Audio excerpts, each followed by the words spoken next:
I'd like to start out by reading a story that I wrote. It's called Burt. One day, a robin named Burt was flying around the Smoky Mountains, wondering what to do with life and feeling very invigorated. Winter had recently receded and spring was here. He had flown back to his place and to this place he knew to be home, and was happy to find that the laborious journey had been worth it. There were several blue flowers and even a few sunflowers, which had many seeds for him to eat. Also, there was a small clear pond, untainted by any pollutants and filled with carp and bluegills. Occasionally, he would see the small ripples from when a fish had jumped out of the water. He often wondered, for what reason does the fish jump out of the water? He liked to assume that the fish wanted to fly in the air just as he could in water.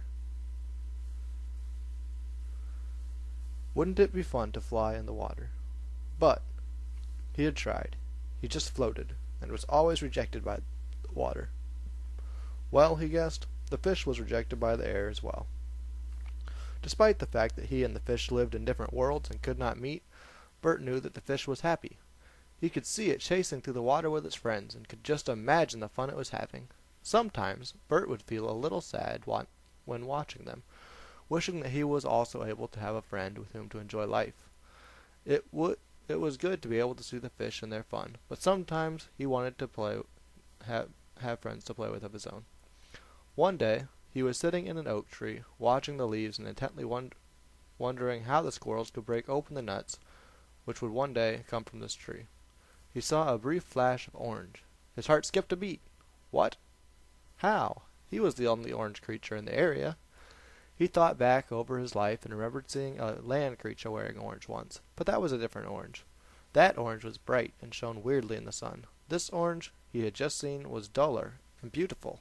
It was orange like him. What should he do? Had he imagined it? What if he'd not? Suddenly, determination filled him. He must settle this once and for all. He must discover what that orange was and why it was so exciting. He leapt off the branch and zoomed down towards the clearing into which the orange object had descended.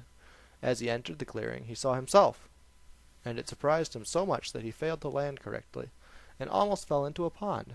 After lying there a few seconds, regaining his wits, he noticed that the bird, this him, was different. It was ever so slightly, different orange.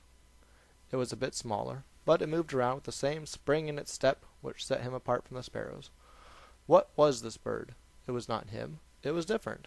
Then he realized this was another bird which was the same as he. He could not believe it. All this time he'd imagined that he was the only robin in the world. Now he knew there were others. Maybe this one would be his friend. Filled with excitement, he picked himself up and skipped over to this new bird. With a cheerful voice as he had ever mustered, he introduced himself and asked to be friends. The new robin looked coolly at Burt and simply said, "I only make friends with those who can land correctly. You simply are too stupid to be my friend." With that, the new robin left. It did not give its name, encouragement, or friendship. Burt was stunned. He had never thought that maybe not all birds could be friends. Was he too stupid? Maybe he was not the smartest bird. In fact, he imagined that he was a fairly normal bird. But what did that have to do with being friends? He limped over to the pond, feeling parched and with a strange burning sensation in his eyes. As he bent over for a drink to clear his throat, which felt like he'd eaten too large a seed, a few drops fell into the pond. Curious, he thought. It had not been raining before. He thought of being alone again in the rain and watching the fish as they played. They liked the rain. Maybe they felt closer to the air, since more water was in the air than normal. It would be refreshing to see them jumping about, but he felt a slight pain in his chest. He contemplated this feeling, and knew that he wanted a friend too.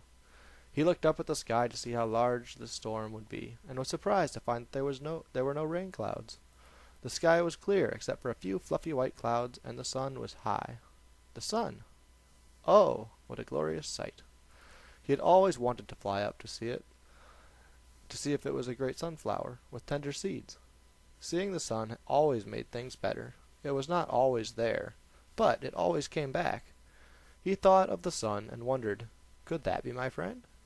He returned to watching the fish, and saw that sometimes they went away from each other, but they also always returned. Maybe the sun was his friend. Maybe it had been waiting up there, coming back, time and again to see him. Sudden sadness, yet happiness, filled his chest. All this time, maybe the sun had wanted to be his friend. With a joyful shrill, he leapt into the air and began his ascent. Up, up, up, higher and higher he went. Through thoughts of the sun and the possibility of friendship filled his mind and gave his muscles new strength. With reckless abandon, he continued upwards. His wings began to feel tired, but the sun seemed closer. He thought of a life alone without friends, and knew that going on was worth it. If the sun would be his friend, everything would be better. So he flew on. He passed a cloud and knew he was getting closer.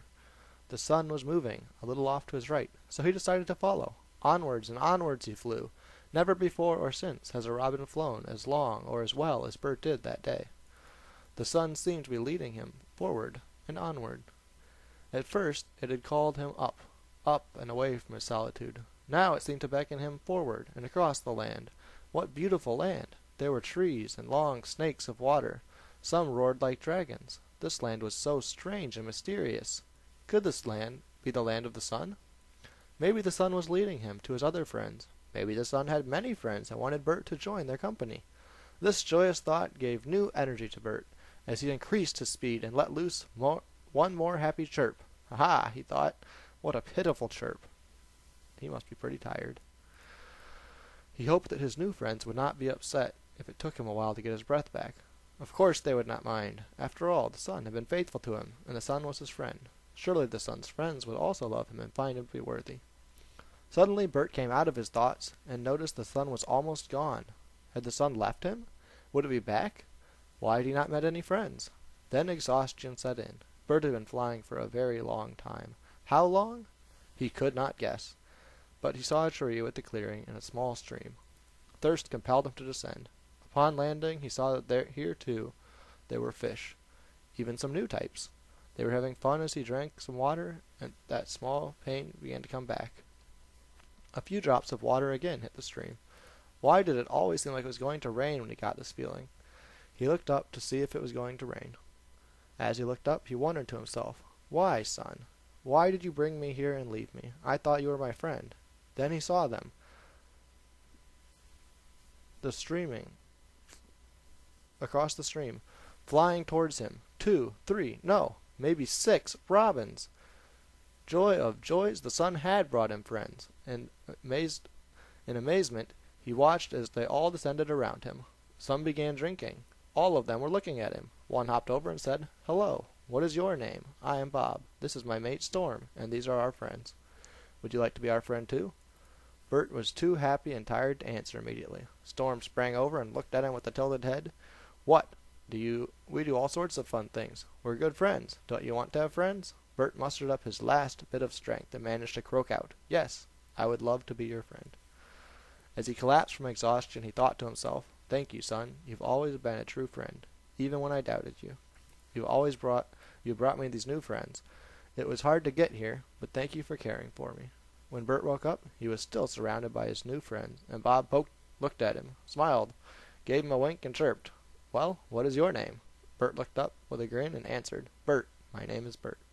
Bob smiled. "Burt, welcome to the area. We will help you find a good nesting site, and we can all have fun together." The sun arose, and they all stood there together, chirping in joy and wonder of the sun, the new day, and their friendship.